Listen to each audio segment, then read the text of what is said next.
دوستان سلام، خوش اومدید به زیپولوکس. بنده فیضی هستم، مشاور خرید شما.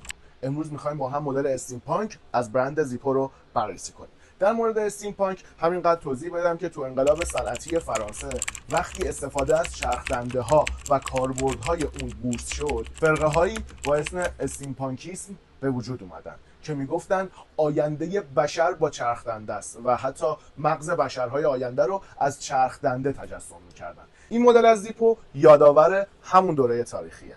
بدنه این فندک بدنه آرمور کیس هستش. تکنیک اجرایش تکنیک 360 درجه با حکاکی عمیق هستش و با بدنه آنتیک مسی ارائه شده. به اتفاق هم بریم سراغ زیبایی ها و صدای درب این محصول جذاب.